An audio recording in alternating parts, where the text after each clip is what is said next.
Hello friends, welcome to SSC coaching centre. दोस्तों, number analogy के प्रश्न लेकर के आया हूं। सभी प्रश्न ओल्ड हैं और कहते हैं ना, ओल्ड इज गोल्ड।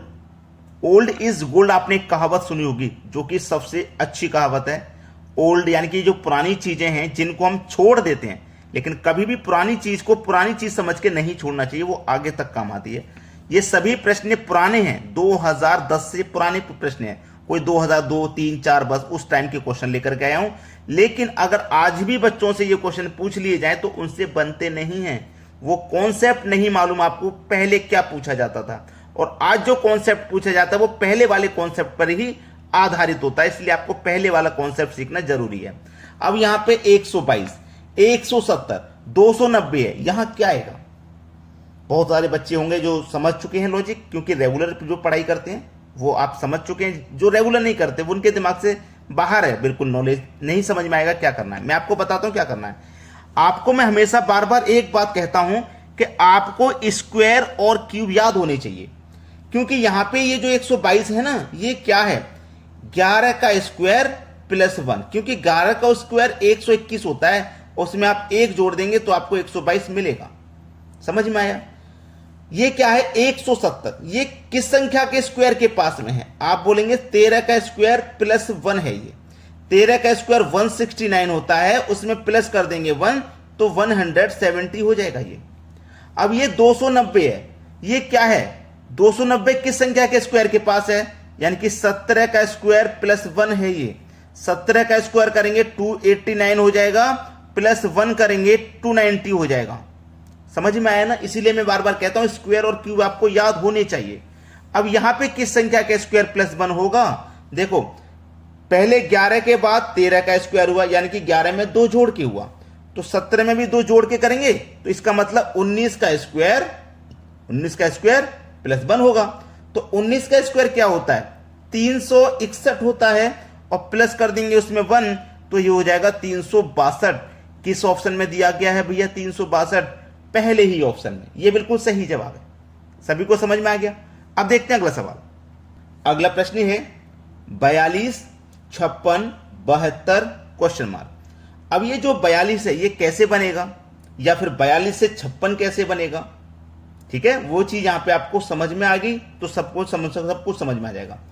ये जो 42 है ये किसी संख्या के स्क्वायर के पास में नहीं है। पिछले क्वेश्चन के जैसे अगर मैं देखूं कि किस संख्या के स्क्वायर के पास में है या क्यूब के पास में, तो ऐसा नहीं दिया गया, ये भी नहीं दिया गया। तो देखिए यहां पे आप क्या कर सकते हो, ध्यान लगाना कि अगर आप 6 का स्क्वायर करते हो और उसमें 6 को ही जोड़ देंगे, तो 6 का स्क्वायर 36, और आपने इसको 6 में ही जोड़ दिया तो 36 में 6 जोड़ दिया, 42 मिल जाएगा। बिल्कुल वही लॉजिक अगर आप आगे लगाते हैं, 7 का स्क्वायर प्लस 7, यानी कि जिस संख्या का स्क्वायर कर रहे हो उसी को जोड़ दें, तो 7 का स्क्वायर 49 प्लस जोड़ देंगे 7 को ही, 49 और 7 56 हो जाएगा। 56 ही तो है। आगे और देखिए 72 कैसे बन सकता है? अगर आप 8 का स्क्वायर प्लस 8 करते हैं तो 8 का स्क्वायर 64 प्लस 8 कर दोगे तो 72 मिल जाएगा। 6 का कर लिया, 7 का कर लिया, 8 का कर लिया, अब 9 का करना है, तो 9 का स्क्वायर प्लस 9 करेंगे, 9 का स्क्वायर 81 प्लस 9 कर देंगे तो ये 90 हो जाएगा। ये हो जाएगा आपके सवाल का बिल्कुल सही जवाब, बी ऑप्शन। उम्मीद करता हूं कोई भी बच्चा ऐसा नहीं होगा जिसकी समझ में नहीं आया हो। अब देखेंगे अगला सवाल। अगला प्रश्न है 3265, यानी कि बड़ी संख्या है। ये भी बड़ी संख्या है और ये भी बड़ी संख्या है। जब बड़ी संख्याएं हों तो आप या तो उनको जोड़ करके रिलेशन बनाएंगे, या फिर पहली संख्या का रिलेशन दूसरी संख्या से बनाएंगे। तो चलिए यहां पे अगर मैं पहली संख्या का रिलेशन यहां पहली से बनाऊं, ठीक है, तो 3 से देखो 4 हो गया, तो इसका मतलब 3 में आपने 1 जोड़ा, 4 हो गया। अब दूसरी संख्या का रिलेशन दूसरी से बनाना है, 2 से 3 हो गया, देखो यहां पे भी 1 प्लस हुआ। अब तीसरी संख्या का रिलेशन तीसरी से बनाना है, 6 से 7 हो गया, मतलब यहां पे भी 1 प्लस हुआ।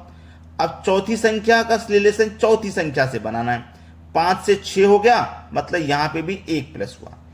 इन सभी संख्याओं में 1 प्लस करके ये संख्या बनी है, तो यहां पे भी इन सभी संख्याओं में 1 प्लस करके ये संख्या बनेगी। तो चलिए 4 में 1 प्लस कर दो तो 5 होगा, 6 में 1 प्लस कर दो तो 7 होगा, 7 में 1 प्लस कर दो तो 8 होगा, और 3 में 1 प्लस कर दो तो 4 होगा। यही तो बनेगा। 5784, 5784 यानी कि डी ऑप्शन प्रश्न का बिल्कुल सही आंसर है। अब देखेंगे अगला सवाल। अगला प्रश्न है 24 60 210 क्वेश्चन मार्क। 2003 का क्वेश्चन है, पुराने क्वेश्चन है, ये बात मैं पहले बता चुका हूं। 24 60 210 क्वेश्चन मार्क, क्या रिलेशन हो सकता है भाई? 24 से 60 कैसे बन रहा है, या 210 से ये संख्या कैसे बनेगी, क्या रिलेशन हो सकता है वो देखना है आपको।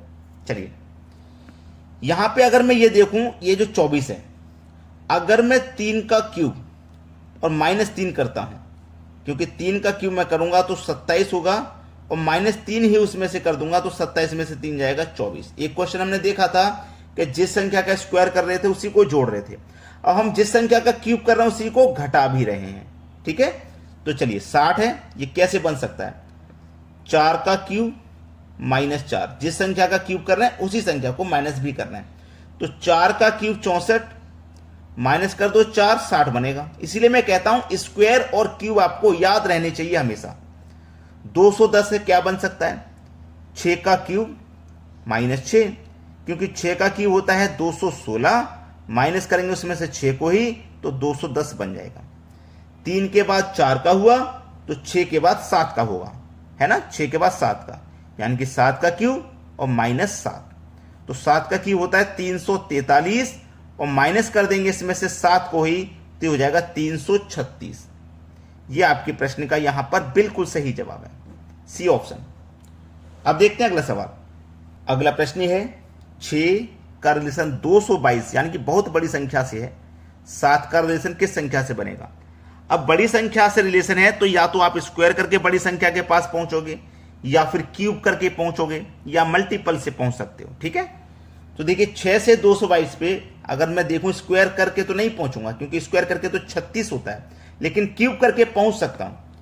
देखिए 6 का अगर मैं क्यूब करता हूं, 6 का क्यूब करता हूं और उसमें 6 को ही जोड़ देता हूं, तो 6 का क्यूब करूंगा मैं 216 होता है, और उसमें 6 को ही जोड़ दूंगा, 216 में 6 जोड़ूंगा तो ये 222 हो जाएगा, 222 ही तो है। सेम लॉजिक बनेगा भाई आगे। 7 का आप क्यूब करोगे तो 7 को ही जोड़ोगे, जिस संख्या का आप क्यूब कर रहे हैं उसी को जोड़ रहे हैं, तो यहां पे जिस संख्या का क्यूब करोगे उसी को जोड़ोगे, तो 7 का क्यूब होता है आपका 343। ठीक है, 7 का क्यूब 343 होता है, और उसमें आप 7 को ही जोड़ोगे, 343 में 7 को ही जोड़ोगे तो कितना हो जाएगा? 350। ये आपके सवाल का यहां पर बिल्कुल सही जवाब है, 350 पहला ऑप्शन। क्लियर हो गया ना सभी को? अब देखते हैं अगला सवाल। अगला प्रश्न है 24 का रिलेशन 60 से है तो 120 का रिलेशन यहां पे किस संख्या से होगा? हमने अभी ये क्वेश्चन यहां पे देखा था ऐसा ही, जिसमें 24 भी था 60 भी था, जिसमें हमने 3 का क्यूब -3 किया था, 4 का क्यूब -4 किया था, लेकिन आगे वो रिलेशन नहीं बन पाएगा, क्योंकि अगर मैं 120 है, 11 का स्क्वायर करूंगा फिर 11 को ही माइनस करूंगा तो 110 होना चाहिए था यहाँ पे, तो वो रिलेशन यहाँ पे नहीं बनेगा, क्योंकि यहाँ पे तो क्यूब वाला रिलेशन है, फिर यहाँ पे स्क्वायर वाला आ जाएगा। 5 का स्क्वायर -5 करूंगा तो 120 बन जाएगा। ठीक है, 3 का क्यूब कर लिया 3 माइनस, 4 का क्यूब कर लिया 4 माइनस, 5 का क्यूब कर लिया 5 माइनस, तो यहाँ 6 का क्यूब करेंगे 6 माइनस, तो 6 का क्यूब कितना होता है? 216, उसमें से 6 माइनस करेंगे तो 216 में 6 माइनस करेंगे 210 होना चाहिए, ऑप्शन में 210 नहीं है, तो इसलिए ये लॉजिक नहीं लग पाएगा। दूसरा लॉजिक क्या है देखो, 24 से सीधा सीधा 60 बनाइए। 24 से 60 बनाने के लिए आपको क्या करना होगा? 24 का मल्टीप्लाई 2.5 से करना होगा, यानी कि 2.5 गुना। 24 का 2.5 गुना है 60, जब ये 2.5 गुना है तो भैया ये भी क्या होगा? आपका 2.5 गुना ही होगा, 2.5 गुना होगा। तो 120 का 2 गुना करेंगे तो 240, और आधा गुना करेंगे तो 60। 240 और 60 कितना हो गया? 300। तो यहां पे जो संख्या होगी वो 300 आएगी, यानी कि सी ऑप्शन है सही जवाब। अब देखेंगे अगला सवाल। अगला प्रश्न है 19 का रिलेशन 37 से है तो 26 का रिलेशन किस संख्या से होगा? अच्छा सवाल है और ज्यादा कठिन भी नहीं है ये तो, क्योंकि 19 से आपको 37 बनाना है। तो 19 से 37 आप कैसे बना सकते हो कि 19 का मल्टीप्लाई 2 करोगे तो 38 होगा, और उसमें से -1 कर दोगे तो 37 होगा। ठीक है ना, बिल्कुल उसी तरीके से 26 का मल्टीप्लाई 2 करोगे तो 52 होगा, यहां -1 किया तो यहां भी -1 करोगे तो 51 हो जाएगा, यानी कि पहला ऑप्शन सही है। ये कोई ज्यादा कठिन सवाल नहीं था, आसान था, इजी था। अब देखते हैं अगला प्रश्न। अगला प्रश्न है 7 का रिलेशन 50 से है तो 11 का रिलेशन किस संख्या से होगा। ये होमवर्क है, ये प्रश्न होमवर्क है और मुझे ऐसा लगता है कि पूरा 100% इसका आंसर सही आएगा।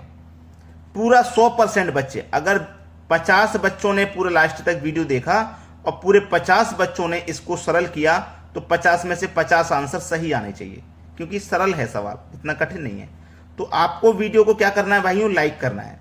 ठीक है, लाइक जरूर कर दिया करो। ठीक है दोस्तों, धन्यवाद।